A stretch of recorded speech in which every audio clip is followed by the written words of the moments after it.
सकारात्मक आलोचना की है। हमारे बिल्कुल हैं, अभी नेता प्रतिपक्ष ने बहुत सारे सुझाव दिए। ये सुझाव आप पहले ही दे देते जब आपकी सरकार थी, शायद कुछ बदल जाता, कुछ अच्छा हो जाता, प्रदेश की जनता को इतना नुकसान नहीं उठाना पड़ता, ये वित्तीय स्थिति नहीं होती जो हमको मिली है। अब वो तो हो सकता है शायद ही। अब इन सुझावों को ध्यान में रखते हुए प्रदेश को विकास की नई ऊंचाइयों पर ले जाने का भरपूर प्रयास करेंगे। बजट का मात्र विरोध करने वाले सदस्यों के लिए भी मैं कहना चाहूंगी, मुखालिफत से मेरी शख्सियत संवरती है, मैं विरोधियों का बड़ा एहतराम करती हूं।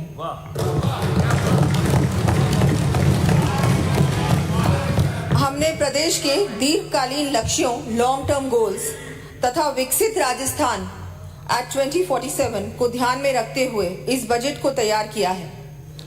राज्य के विकास में आम नागरिकों की भागीदारी को ध्यान में रखते हुए तथा बजट को सभी वर्गों, क्षेत्रों के लिए समावेशी बनाने के लिए आमजन एवं संगठनों को सुझाव आमंत्रित किए गए थे।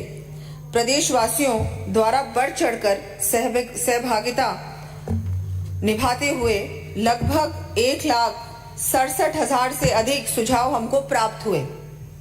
साथ ही हमारे द्वारा माननीय मुख्यमंत्री महोदय की अध्यक्षता में प्रदेश के विभिन्न महत्वपूर्ण स्टेक होल्डर्स यथा महिलाएं, स्वयंसेवी संस्थाओं, किसानों, उद्योगपतियों, व्यापार मंडलों, कर्मचारियों आदि संगठनों के साथ प्री बजट कंसल्टेशन मीटिंग्स आयोजित की गई थी। मुख्य रूप से रोजगार, आधारभूत संरचना, ग्रामीण विकास, कृषि, शिक्षा, स्वास्थ्य आदि से संबंधित सुझाव प्राप्त हुए।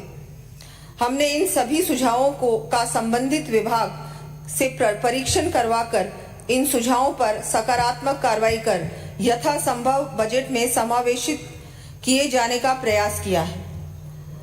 हमें पूरी आशा है सत्ता पक्ष के साथ साथ विपक्ष के साथियों का भी इसके क्रियान्वयन में हमें पूरा समर्थन प्राप्त होगा।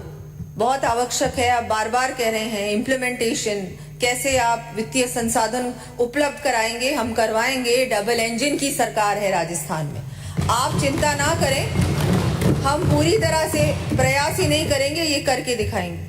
जो घोषणाएं की है, वायदे किए हैं, उनको पूरा करेंगे। और जिसका भी शिलान्यास होगा कार्य का, जैसे हमारे माननीय प्रधानमंत्री जी शिलान्यास भी करते हैं और उद्घाटन भी करते हैं, ये सरकार वो करेगी, माननीय मुख्यमंत्री जी करेंगे। मैं वर्ष 2024-25 के लिए जो हमने 4,95,467 करोड़ रुपए का बजट पेश किया गया है, जिसका आकार वर्ष 2023-24 के बजट अनुमानों से 1,04,611 करोड़ रुपए अधिक है। चर्चा के दौरान राजाखेड़ा से आने वाले माननीय सदस्य, लक्ष्मणगढ़ से आने वाले माननीय सदस्य, कोटा उत्तर से आने वाले माननीय सदस्य एवं माननीय नेता प्रतिपक्ष द्वारा बजट घोषणाएं जैसा मैंने कहा किस प्रकार से धरातल पर आएंगी, इस पर चिंता व्यक्त की है।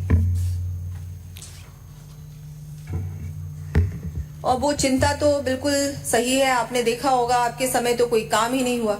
अब आप लोग सोच रहे हैं ये लोग कैसे करेंगे, हमने इनके लिए कुछ छोड़ा ही नहीं, पूरा सब कुछ खजाना खाली करके चले गए। लेकिन मैंने जैसे कहा, वित्तीय प्रबंधन पूर्ण रूप से होगा। हमारी सरकार ने कार्यभार संभालते ही हमारे मुख्यमंत्री भजनलाल जी के नेतृत्व में अपने संकल्पों को पूर्ण करते हुए जन कल्याणकारी योजनाओं पर काम करना शुरू किया है। माननीय सदन को बजट भाषण के अंतर्गत मेरे द्वारा इस संबंध में प्रगति से अवगत कराया जा चुका है। मैं यहाँ पुनः याद दिलाना चाहूंगी कि हमारे द्वारा यह त्वरित गति, जो कि 2 महीने से अधिक चुनावी आचार संहिता में, क्योंकि आचार संहिता थी और 2 महीने आचार संहिता में गए, उसके बावजूद भी ये गति हमने सुनिश्चित की है। हम इसी प्रकार आगे भी पूर्ण तत्परता से निरंतर कार्य करते रहेंगे। राजाखेड़ा, रानीवाड़ा, डूंगरपुर व लक्ष्मणगढ़ से आने वाले माननीय सदस्यों द्वारा राज्य की फिस्कल पोजीशन जैसे outstanding loan, fiscal deficit, capital outlay, government guarantee आदि के मुद्दों पर सदन का ध्यान आकर्षित किया गया। इस संबंध में मैं राज्य के फिस्कल पोजीशन के इन बिंदुओं पर वास्तविक स्थिति का विवरण भी सदन में प्रस्तुत करूंगी। साथ ही हमारे राजाखेड़ा से आने वाले माननीय सदस्य श्री रोहित बोरा जी ने यह भी बिंदु उठाया कि केंद्र के बजट का इंतजार क्यों नहीं किया। अध्यक्ष महोदय, वैसे तो ये माननीय सदस्य काफी विद्वान हैं और मैं समझती हूँ कि संविधान के लेखानुदान के प्राविधान से वाकिफ होंगे, फिर भी मैं उन्हें ये याद दिला देती हूँ कि हमारी सरकार द्वारा 8 फरवरी 2024 को लेखानुदान विधानसभा में प्रस्तुत किया गया था।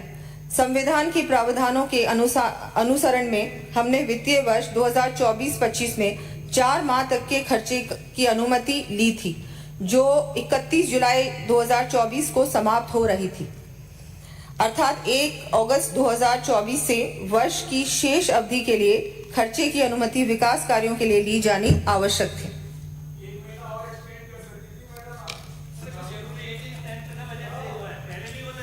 मान्य सदस्यों को यह भी ज्ञात है कि केंद्र सरकार द्वारा उनके लेखानुदान में राज्यों को विभिन्न केंद्रीय परिवर्तित योजनाओं, केंद्रीय करों में हिस्सा राशि इत्यादि के बजट अनुमान वर्ष 2024-25 के दर्शाए गए हैं। उस आधार पर ही इन आंकड़ों को राज्य के परिवर्तित बजट में शामिल किया है। अब तो माननीय सदस्यों को उनके प्रश्न का उत्तर भली भांति मिल गया होगा। इससे भी अधिक आश्चर्य इस बात का है कि गत सरकार में अपनी वरिष्ठता के कारण संसदीय कार्य को संभालने वाले कोटा उत्तर से आने वाले मान्य विधायक इस मान्य सदन में प्रश्नों के उत्तर सहित विधायी कार्य के संबंध में सरकार एवं माननीय मुख्यमंत्री महोदय के अधिकारियों एवं दायित्वों के ऊपर बेमतलब की टिप्पणी करके अपने अनुभव का प्रदर्शन करते हैं, क्योंकि बहुत बार अधिकारियों पे और सब पे बिना किसी वजह के झूठ, हाँ उससे उनकी शायद इनएक्सपीरियंस दिखता है, झूठ कहने लगे, सच से बचने लगे, हौसले मिट गए, तजर्बा रह गया। राजाखेड़ा से आने वाले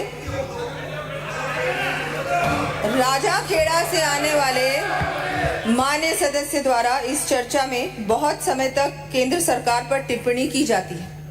बहुत बार उन्होंने केंद्र सरकार की बातें कही, ना केवल उन्होंने, वैसे बहुतों ने कही, पर विशेषकर उन्होंने कही।